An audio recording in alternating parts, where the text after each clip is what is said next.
The objective for lesson 5 is to connect visual models and the distributive property to partial products of the standard algorithm without renaming.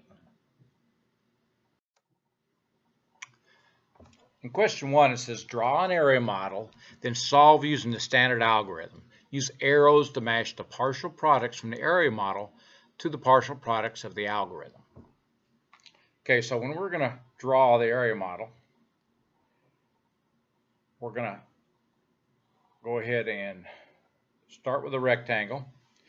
Now the first one says 242, and I'm going to try to do some spatial sense here. Okay, I know the smaller one over here is going to be my 2. The one a little larger is going to be 40, and the largest area is going to be 200. I'm breaking it down by place value: 200, 40, and 2. Coming up the other side, I'm going to do the same thing with 21, but I'll put 20 and 1. Notice how the 20 is a lot larger than the 1. It just gives you that actual spatial recognition that it is larger. Now, when we multiply these, I'm going to start here. And you notice on the standard algorithm, I would go 1 times 2, and that would equal 2. From here, I've got 1 here times 2 would equal 2. So this is the 2. Now I'm going to go 1 times 4,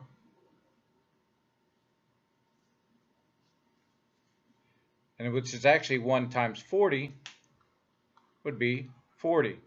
You can see 1 times 40 is 40.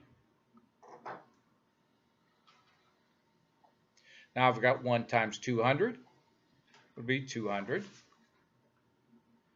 Over here, 1 times 200 is 200.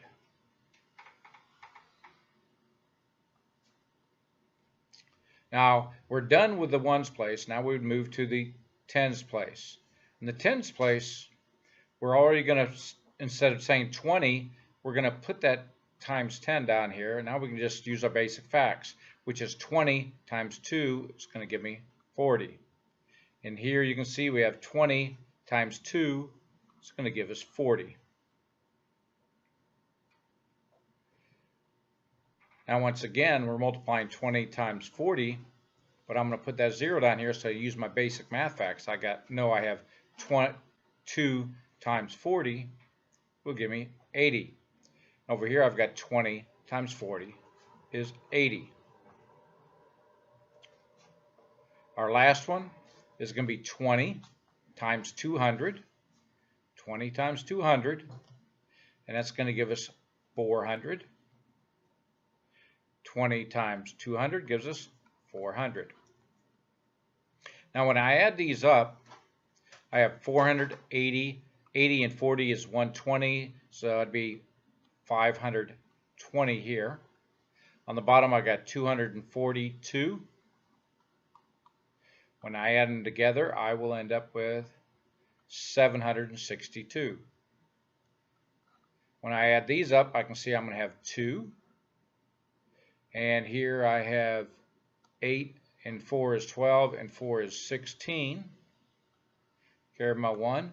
4 and 2 is 6. 1 is 7.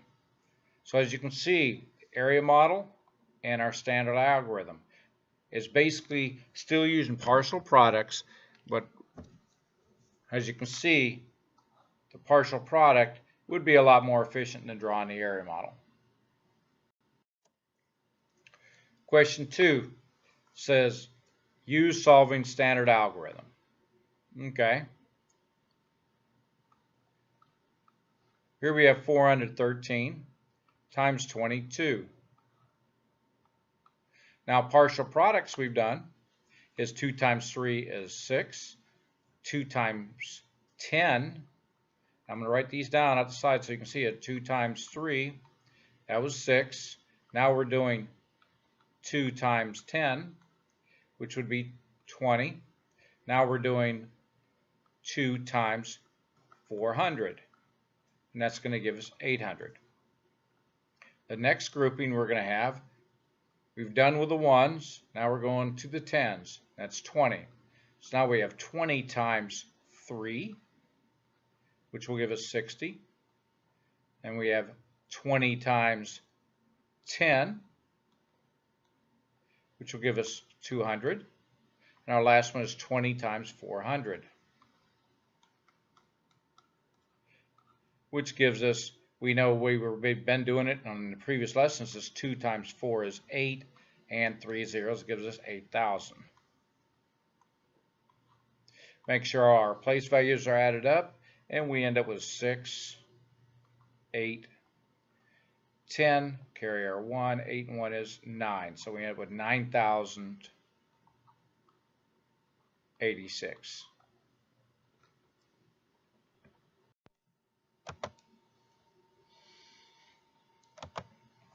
Okay, Zenon earns $142 per shift at his new job during a pay period. He works 12 shifts. What would his pay for this period be? Okay, I'm going to go ahead and draw a tape diagram.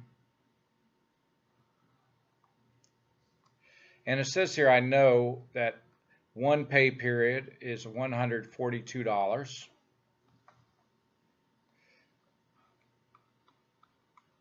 And I know that there's 12 pay periods. And this is the way we show on a tape diagram when we have a lot of them. It's supposed to be just an arrow. So we know that if that is what we're looking for is how much he gets paid for 12 shifts. Okay, so by looking at a diagram, I can see that I'm going to be multiplying 142 times 12. Using partial products, I'm going to start with the ones place, and we're going to do 2 times 2, which gave us 4. Now I'm going to go 2 times 40, because the top one is a 40, and we're going to get 80. And then we have the hundreds place left, which is 2 times 100, which is 200. Now we're done with the ones place here, and we're moving over to the tens place. So now we're going to go 10. We're going to take 10 times each place value. So now I got 2 ones, so 10 times 2 is going to give us 20. Then I have 10 times 40, which is going to give us 400. And the last one I have 10 times 100, which will give us 1,000. When we add up our partial products, we have 4, 8 and 2 is 10. We carry our 1. And we have 2 and 4 is 6. 1 is 7 and 1. So we have $1,704. So he would earn $1,704.